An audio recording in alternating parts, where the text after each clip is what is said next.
ప్రస్తుతం ప్రపంచవ్యాప్తంగా James Cameron సృష్టించిన అవతార్ విజువల్ వండర్ ఒక పక్క థియేటర్లను షేక్ చేస్తోంది. కానీ ఆ భారీ యాక్షన్ మధ్యలో మన తెలుగు నుంచి ఒక వింతైన క్రైమ్ కామెడీ కథ వెండితెరపైకి వచ్చింది. గుర్రం పాపిరెడ్డి. ఈ సినిమా పేరు వినగానే మనకు పాతకాలం కథ ఏమో అనిపిస్తుంది. కాని ఇది ఈ తరం కుర్రాళ్లు పడే తిప్పల కథ. శ్మశాన వాటికలు, శవాల మార్పిడి, రాజకుటుంబాల వేట ఇవన్నీ ఒకే కథలో ఉంటే ఎలా ఉంటుంది? ఈ సినిమా ట్రైలర్ చూసినప్పుడు చాలా మందికి ఒక డౌట్ వచ్చింది.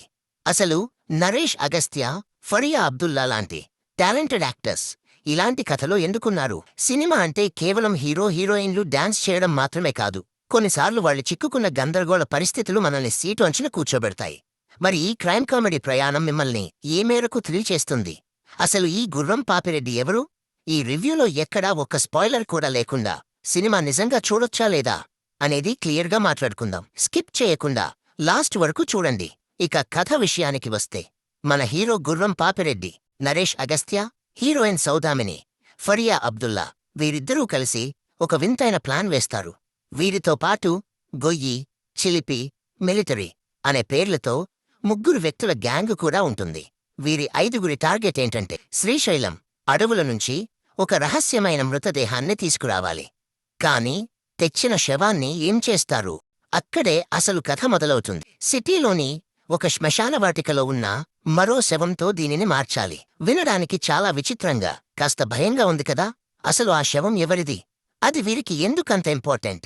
మరోవైపు ఒక రాజకుటుంబానికి చెందిన 2 పవర్ఫుల్ వ్యక్తులు గుర్రం పాపిరెడ్డి కోసం గాలిస్తుంటారు. వాళ్లకు పాపిరెడ్డి ఆస్తి కావాలి. అసలు ఒక సామాన్యమైన వ్యక్తికి రాజకుటుంబానికి సంబంధం ఏంటి? శ్మశానంలో ఆ అర్ధరాత్రి వీళ్ళు వేసుకున్న ప్లాన్ ప్రకారం అన్నీ సాగుతాయా? లేక అనుకోని ఆటంకాలు ఎదురవుతాయా? కాలం కరిగిపోతోంది. శత్రువులు వెంటాడుతున్నారు. ఆ కంగారులో వీళ్ళు చేసే పనులు నవ్వు తెప్పిస్తాయా? లేక ప్రాణాపాయం తెచ్చిపెడతాయా? అనేది వెండితెరపై చూడాల్సిందే. ఈ కథనం మనల్ని ప్రతి నిమిషం తర్వాత ఏం జరగబోతోంది అనే ఆసక్తిని కలిగిస్తుంది. ఇక పర్ఫార్మెన్స్ విషయానికి వస్తే, నరేష్ అగస్త్య తన మార్కు నటనతో ఆకట్టుకున్నాడు. ఆయన చాలా సెటిల్డ్గా కనిపిస్తూనే ఆ సిచ్యుయేషన్లో వచ్చే హ్యూమర్ని బాగా పండించాడు. ముఖ్యంగా సీరియస్ లుక్తోనే కామెడీ చేయడం ఆయనకు వెనతో పెట్టిన విద్య. హీరోయిన్ ఫరియా అబ్దుల్లా ఇందులో కేవలం గ్లామర్ కోసమే కాకుండా కథలో కీలకంగా ఉండే పాత్రలో నటించింది. ఒక సన్నివేశంలో ఆమె ప్రాస్థెటిక్ మేకప్లో కనిపిస్తుంది. ఆ సీన్లో ఆమె డెడికేషన్ కనిపిస్తుంది. వీరిద్దరి మధ్య కెమిస్ట్రీ కంటే వీరిద్దరూ కలిసి చేసే ఆ క్రైమ్ ఆపరేషన్లో వచ్చే ఎమోషన్స్ బాగున్నాయి. ఇక ఈ సినిమాకి అసలైన పిల్లర్లు ఎవరంటే, జీవన్, వంశీధర్ గౌడ్, రాజ్ కుమార్, కాశిరెడ్డి. వీరి ముగ్గురి పాత్రలు, ఆ పేర్లు చాలా ఫన్నీగా ఉంటాయి. జీవన్ తన బాడీ లాంగ్వేజ్తో చాలా చోట్ల నవ్వులు పూయించాడు. యోగిబాబు కాసేపు ఉన్నా తన మార్కు మ్యాజిక్ చూపించాడు.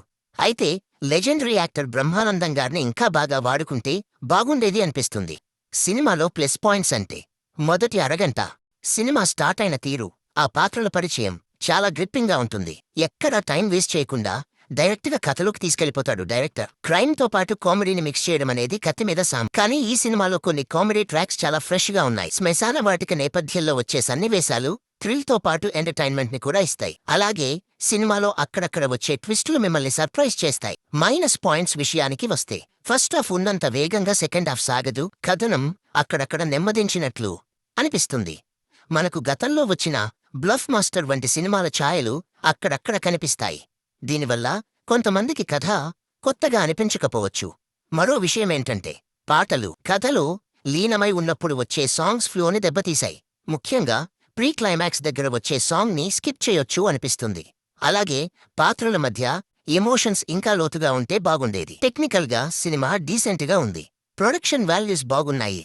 మేకర్స్ ఎక్కడా కాంప్రమైజ్ అవ్వలేదని అర్థమవుతోంది. కృష్ణ సౌరభ్ మ్యూజిక్ సినిమా మూడ్కి తగ్గట్టుగా ఉంది. ముఖ్యంగా క్రైమ్ సీన్స్లో వచ్చే బీజిఎం బాగుంది. అర్జున్ రాజా సినిమాటోగ్రఫీ ఆ నైట్ సీన్స్ని, శ్రీశైలం అడవులను చాలా న్యాచురల్గా చూపించింది. ఎడిటింగ్ ఇంకాస్త షార్ప్గా ఉంటే సినిమా నిడివి తగ్గి ఇంకా ఇంపాక్ట్గా ఉండేది. చివరిగా గుర్రం పాపిరెడ్డి గురించి నా ఫైనల్ వర్డిక్ట్ ఏంటంటే, ఇది ఒక యావరేజ్, మీరు భారీ అంచనాలు లేకుండా వీకెండ్లో ఒక వెరైటీ క్రైమ్ కామెడీని ఎంజాయ్ చేయాలి అనుకుంటే ఇదొకసారి వాచబుల్. ఎవరైతే నరేష్ అగస్త్య సినిమాలను ఇష్టపడతారో, క్రైమ్ థ్రిల్లర్స్ని కామెడీతో కలిపి చూడాలనుకుంటారో వారు థియేటర్కి వెళ్లొచ్చు. కానీ గ్రిప్పింగ్ స్టోరీ, భారీ హాలీవుడ్ రేంజ్ ట్విస్టులు ఆశిస్తే మాత్రం నిరాశ చెందుతారు. సో ఈ వీకెండ్ ఫ్యామిలీతో కలిసి ఒక డిఫరెంట్ ఎంటర్టైనర్ కావాలనుకుంటే గుర్రం పాపిరెడ్డిని ట్రై చేయండి.